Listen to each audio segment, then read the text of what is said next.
اعوذ باللہ من الشیطان الرجیم بسم اللہ الرحمن الرحیم۔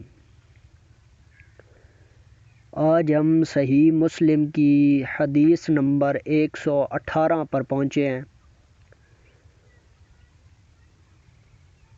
تو چلیے آج کا یہ سلسلہ اللہ پاک کے پیارے حبیب صلی اللہ علیہ وآلہ وسلم کی پیاری حدیث مبارک سے شروع کرتے ہیں۔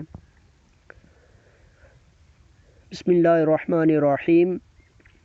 خلف بن ہشام، حماد بن زید، ابو جمرہ، ابن عباس، یحییٰ بن یحییٰ، عباد بن ابو جمرہ، ابن عباس رضی اللہ تعالی عنہ سے روایت ہے کہ قبیلہ عبد القیس کا ایک وفد رسول اللہ صلی اللہ علیہ وآلہ وسلم کی خدمت میں حاضر ہوا اور عرض کیا، اے اللہ تعالیٰ کے رسول صلی اللہ علیہ وآلہ وسلم، ہم خاندان ربیہ سے ہیں اور ہمارے اور آپ صلی اللہ علیہ وآلہ وسلم کے درمیان قبیلہ مضر کے کافر حائل ہیں، اور ہم آپ صلی اللہ علیہ وآلہ وسلم کی خدمت میں حرمت والے مہینوں کے علاوہ اور زمانہ میں نہیں پہنچ سکتے، اس لیے آپ ہمیں کوئی ایسا حکم فرمائیں جس پر ہم خود بھی عمل کریں اور ادھر والوں کو بھی اس پر عمل پیرا ہونے کی دعوت دیں۔ آپ صلی اللہ علیہ وآلہ وسلم نے ارشاد فرمایا، میں تم کو 4 باتوں کے کرنے کا حکم دیتا ہوں اور 4 چیزوں کی ممانعت کرتا ہوں۔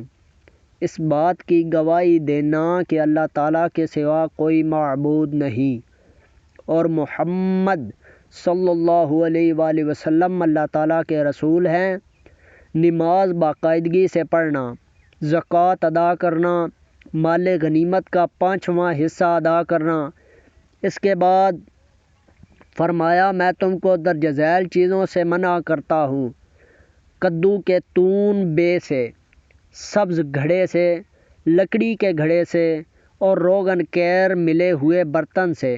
خلف بن ہشام نے اپنی روایت میں اتنا زیادہ کیا ہے کہ اس بات کی گواہی دینا کہ اللہ تعالیٰ کے سوا کوئی عبادت کے لائق نہیں، اور پھر آپ صلی اللہ علیہ وآلہ وسلم نے اپنی انگلی سے اشارہ فرمایا۔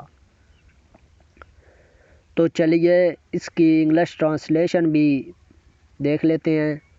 انگلش ٹرانسلیشن میں اس لیے کرتا ہوں کہ جو مسلمان اپنے دین سے جو بیرون ملک ہوتے ہیں وہ اگر اس کو سمجھیں، اس کو اپلائی کرنا سمجھ جائیں، تو وہ اپنے دین کی تبلیغ دوسرے ممالک میں سر انجام بھی دے سکتے ہیں، تاکہ انہیں پتہ چل جائے کہ انگلش میں ہم اسے کس طرح ٹرانسلیٹ کر سکتے ہیں اور دوسروں تک ہم اپنا دین کیسے پہنچا سکتے ہیں۔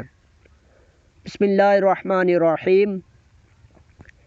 It is narrated on the authority of Ibn Abbas that a delegation of Abdul Qais came to the Messenger of Allah, peace be upon him, and said, Messenger of Allah, verily ours is a tribe of Rabiha, and there stand between you and us the unbelievers of Mudar, and we find no freedom to come to you except in the sacred month.